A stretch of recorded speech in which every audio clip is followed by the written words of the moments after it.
Olá, meus amigos, muito bom dia a todos vocês. Sejam bem-vindos a essa meditação, hoje nessa terça-feira da sexta semana da Páscoa.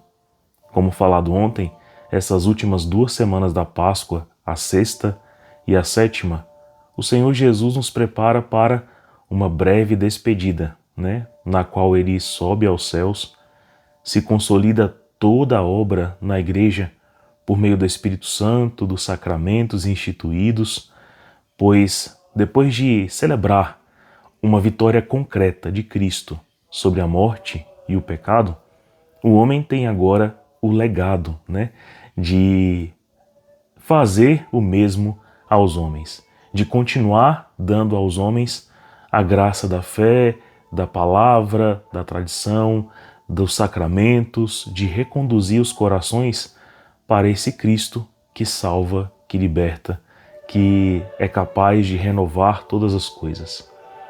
Então hoje, mais uma vez, o Evangelho tem esse teor, O Senhor volta a frisar isso aos discípulos, Para que eles não sofram, nem se preocupem antecipadamente.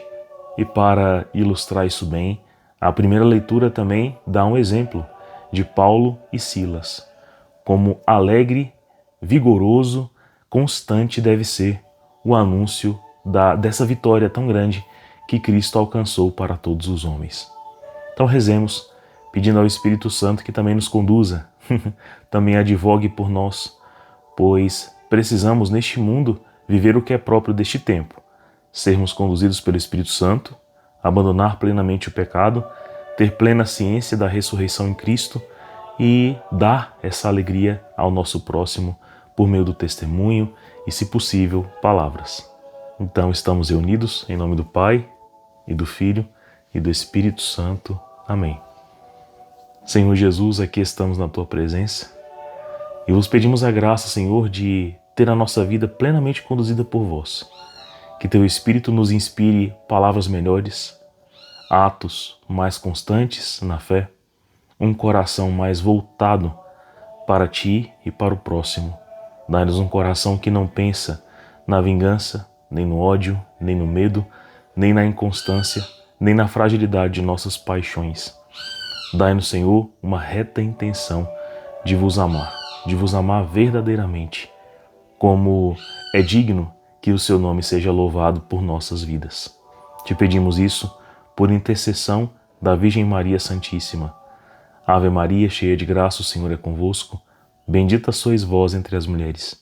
Bendito é o fruto do vosso ventre, Jesus.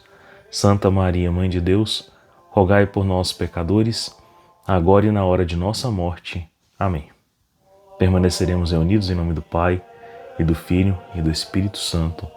Amém. O Evangelho de hoje está narrado em João 16, versículos de 5 a 11, e diz assim: Naquele tempo, disse Jesus aos seus discípulos: Agora parto para aquele que me enviou. E nenhum de vós me pergunta: Para onde vais? Mas, porque eu vos disse isso, a tristeza encheu vossos corações. No entanto, eu vos digo a verdade. É bom para vós que eu parta. Se eu não for, não virá até vós o defensor. Mas se eu me for, eu vou-lo mandarei. E quando vier, ele demonstrará ao mundo em que se consistem o pecado, a justiça e o julgamento. O pecado porque não acreditaram em mim. A justiça porque vou para o Pai, de modo que não mais me vereis. E o julgamento porque o chefe deste mundo já está condenado. Meus irmãos, no início dessa meditação, gostaria de perguntar para vocês o que é motivo de tristeza para um homem. Bom, se a gente for meditar bem em tudo que nós temos meditado nos últimos dias, a gente vai perceber que o que leva à tristeza do homem é ele perder o sentido de vida, é ele não ter mais rumo, porque de fato nós estamos entregues a uma condição muito triste por causa do pecado. Ele gera em nós a morte. E além disso, arruinados ou tendenciados para este mal do pecado, o homem perde sabedoria, que é o conhecimento de Deus, da verdade, do que é certo, do que é justo, do que é realmente bom. O homem perde também a vida plena, porque existe, né, não só a ameaça da morte, mas também das doenças, do padecer. E além disso, ele se compromete, né, um tanto mais a essas inclinações levianas e ordinárias do pecador, que vive mais das paixões do que da graça e da virtude. Então, nós temos uma natureza muito passional. Isso compromete nosso bom juízo, isso compromete o nosso pensar, isso compromete a nossa vontade, isso corrompe a nossa inteligência. A gente passa a operar um tanto mais para o mal do que para o bem. Isso gera tristeza. Então, o homem sem Deus, ele é triste, porque essa é a nossa condição. Você não vai conhecer ninguém que não tenha passado por uma condição tão terrível, né? Excetuando Nossa Senhora, concebida sem pecado, e muitos também creem que pelo grau de santidade São José, né? Mas todos os demais homens, né, vivem nesse grande padecer, nessa grande tristeza, nessa grande desolação, né?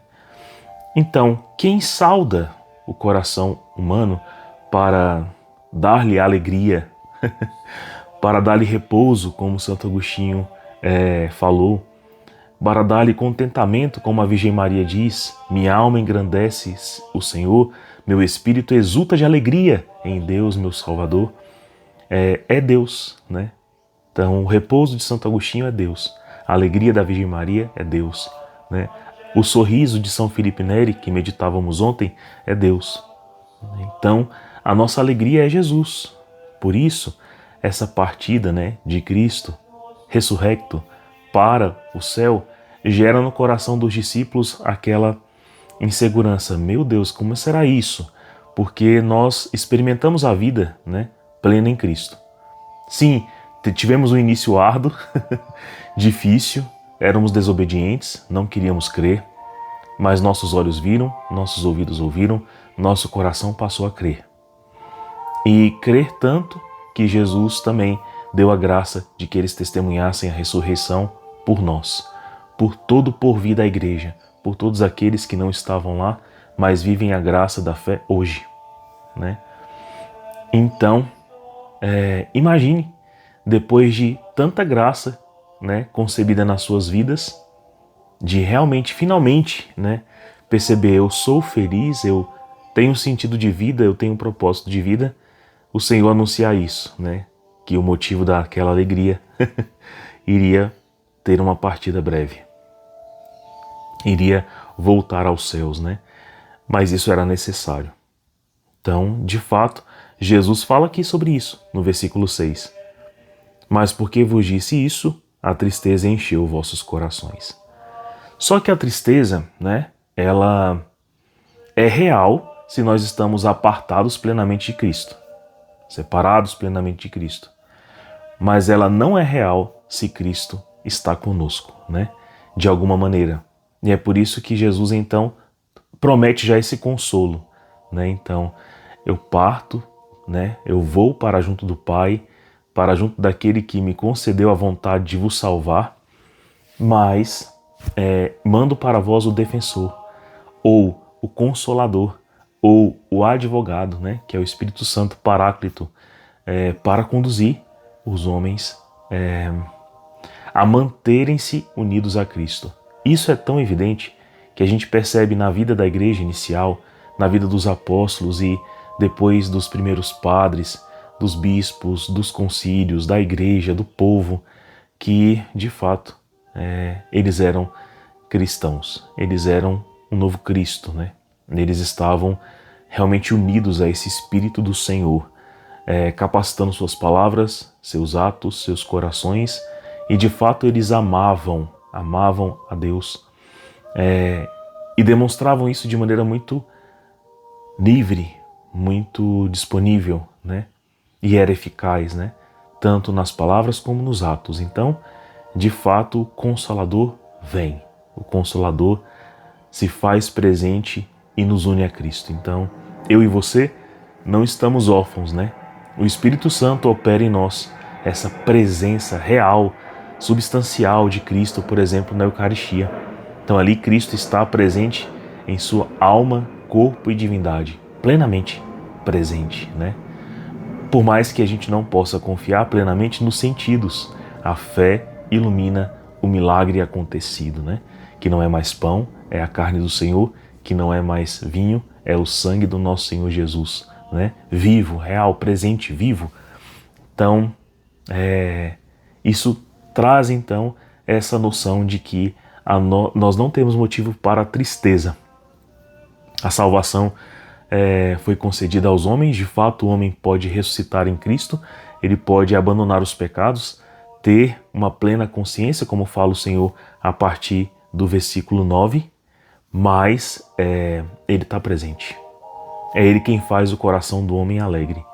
E só com o coração alegre, né, seja ali com a presença de Cristo, como estavam os apóstolos nesse momento aqui do Evangelho, seja também com essa presença de Cristo motivada, movida, acontecida por meio da obra do Espírito Santo, o homem é feliz.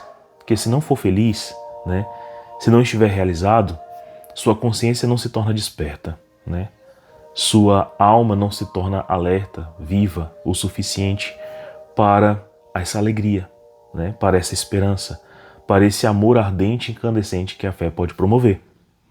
Então é por isso que Jesus fala, né, que promete para nós o defensor, e se ele for, né, chegando, né, ao céu, preparando-nos uma morada, ele manda, ele envia esse Espírito que nos dá essa alegria. E essa alegria se faz aqui consistida em três consciências. Primeiro, a do pecado, a da justiça e a do julgamento, né? Então, acho belo quando o Senhor deixa bem destrinchado qual é a razão, então, do homem que está unido a Cristo ser feliz. Primeiro, é porque esse homem conhece plenamente o pecado, a sua condição de errante, a sua condição de necessitado da misericórdia, necessitado do amor de Deus, né? Outra consciência que é extremamente necessária é a da justiça. E é justo que Cristo, né, tendo vencido sobre a morte e o pecado, receba tal glória. Por isso ele vai ao Pai, né? Se conclui a vontade que o Pai tinha dado a ele, né? E que ele comungava plenamente e comungou plenamente por meio da sua paixão, morte e ressurreição. Então, isso é justo que Jesus receba toda a glória, toda a honra, né? E se una, esteja unido plenamente ao Pai. E aí, também sobre o julgamento. O julgamento é que as tristezas, as desolações deste mundo já têm prazo findo, né? Já tem seu fim determinado por Deus, já foram vencidos. A morte, que era o inimigo final, já foi vencida em Cristo. Então, não há motivo ao homem para tristeza, para a perturbação, para a desesperança, para a desolação, né? E, inclusive, é bom a gente pensar sobre isso, porque quando a gente para meditar um pouquinho sobre as filosofias e ciências e até algumas coisas que compõem a terapia que cresceu ali no século XVII, no século XVIII, a gente vai perceber que o ateísmo prejudicou muito, né, a visão que todos os homens passaram a ter dos homens, né? Então, por exemplo, se investiga a tristeza do homem. E a tristeza do homem tem essas mesmas causas que a gente acabou de falar aqui. Então, ninguém duvida que a tristeza humana seja a dor, a morte, o sofrimento, a pobreza, o pecado, né? A falta de propósito, a falta de sentido, né? A despersonalização, né? Enfim, tudo isso é motivo de tristeza ao homem. Mas o motivo de alegria foi colocado por muitos em coisas que não eram, de fato, a alegria humana. É tanto que vários revolucionários, digamos assim, no pensamento antropológico, psicológico, filosófico, né, pensaram em conceber este bem como sendo a fama, por exemplo? Não, isso não resolve a tristeza humana. Ou então o poder, como Maquiavel? Não, isso não resolve a tristeza humana, nem para o poderoso, né? O bem material? Não, isso não resolve a tristeza humana, né? Conforme Marx, Engels, não resolve. Ter menor expectativa, ter uma expectativa mais baixa com relação à vida e à existência? Não, isso não resolve a vida humana. A nossa esperança, a nossa fé nos dizem sobre coisas elevadas mesmo, sobre este céu, sobre o reino do céu, sobre o paraíso, sobre a vida unida a Cristo, sobre a vida humana plenamente saciada. Então, ali, por meio, né, do século XIX e XX, muitos, né, pensadores, filósofos e terapeutas quiseram roubar um pouquinho, apelar um pouquinho, porque muitos já tinham tentado dizer que a felicidade humana estava aqui ou acolá, né? Sobre o empoderamento da pessoa ou a supremacia de uns sobre os outros, mas isso nunca trouxe felicidade ao coração humano, nunca, né? Isso é facilmente perceptível. Mas esses pensadores do século XIX e XX pensaram assim: não, então melhor. O melhor é que o homem não, para ele ser feliz, é melhor que ele seja um tanto anestesiado, que ele seja um pouco mais conformado. Precisamos, pela cultura, pela arte, pela abolição da religião, rebaixar a expectativa humana para que ele queira menos, espere menos, ame menos, seja um pouco menos feliz, né? Mas esteja de bem com isso, né?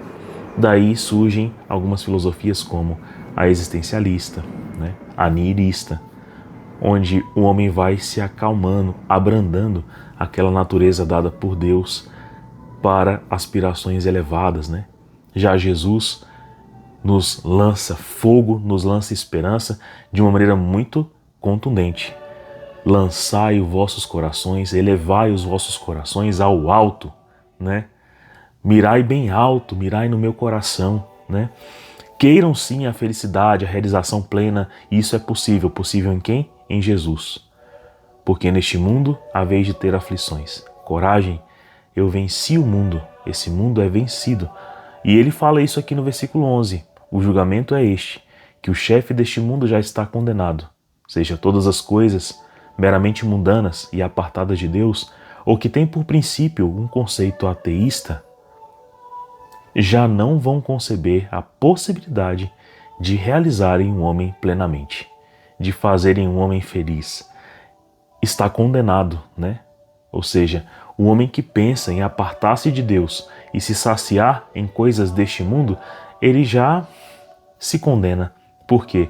Este mundo não é capaz de preencher a imensidão de seu coração, de sua alma. Não é possível. E também não é possível apagar o fogo de nossa alma, o desejo de nossa alma, a brasa incandescente de nosso coração. Não tem como refrear nossa natureza.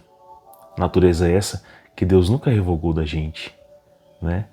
E é engraçado, você vai confiar em alguém que vai prometer para você mundos e fundos e nunca vai ter responsabilidade por você? Ou você vai confiar naquele que deu a vida para que você seja plenamente constituído e feliz? Ou seja, aquele que se compromete inteiramente dando seu corpo, seu sangue, seu espírito, sua alma, sua divindade, para que você, em contato com ele, né, e junto dele, tenha a plenitude da vida, né, tanto nessa terra quanto na vida eterna, na vida futura, no reino dos céus. Parece insensato, né, que alguns escolham a primeira coisa e não a segunda. Que alguns ainda se prendam ao mundo e não a Deus, né? Mas uma coisa é certa. Existe uma péssima tendência, né, desse primeiro grupo que não se lança ao céu de se deprimir, se frustrar e amargar a tristeza que o homem já vive. O homem já é só. Nasce só, morre só, vive só, pensa só, ama só. Não, Fábio, eu tenho uma companhia, uma família imensa, muitos amigos e tal. Meu irmão, nós somos sós, né? Sim, é muito bom a companhia humana, a alegria da família, de amigos e tudo mais, mas isso é algo que se reflete na esperança eterna de estar unido a Cristo e aos seus de maneira plena. Que na Terra nós estamos separados dessa plenitude, né? Então, realmente precisamos do defensor, do consolador, do Espírito Santo, que nos motiva sempre esses três pensares. Que precisamos, como diz aqui, saber que o pecado nos arruína, que é justo que Jesus seja glorificado e que as coisas deste mundo não vão conseguir preencher a imensidão de nosso coração. É por isso que na primeira leitura, lá em Atos dos Apóstolos, capítulo 16, versículos de 22 a 34, acompanhamos Paulo e Silas enfrentando as adversidades deste mundo. Eles foram açoitados bastante, como fala a palavra, foram rasgados as vestes, lançaram-nos na prisão, né? E guardados pelos carcereiros de maneira muito forte. Deus foi quem os libertou por meio da força da oração, num terremoto que quebrou, sacudiu os alicerces da prisão. O carcereiro, achando que eles iriam fugir, quase que se matou. Paulo e Silas disseram: não faça isso, não atente contra você. E esse ato de misericórdia dos apóstolos geraram a fé no carcereiro, que perguntou: o que eu posso fazer para ser salvo? O que eu devo fazer? Olha a resposta de Paulo e Silas: crê no Senhor, sereis salvos, tu e a tua família. Ou seja, Cristo é esta resolução na alma humana que vai responder tudo. Lá no meu WhatsApp eu sempre deixo aquela frase, o amor tudo me explicou, de São João Paulo. E é isso, Jesus resolve tudo, nos dá tudo. E hoje ele está dizendo que nos dará, a quem pede o Espírito Santo, pleno conhecimento sobre si mesmo, sobre a honra e a graça dele, de Cristo, e sobre como que este mundo realmente é um pouco cinza. A gente pode e deve aproveitar dele como graça e bênção de Deus, maravilhoso, mas nunca o façamos Deus. Glória e honra dada a Cristo, que é motivo de alegria, de felicidade e de completude de toda a vida humana. Deus abençoe você, foi uma alegria estar aqui e até amanhã. Tchau!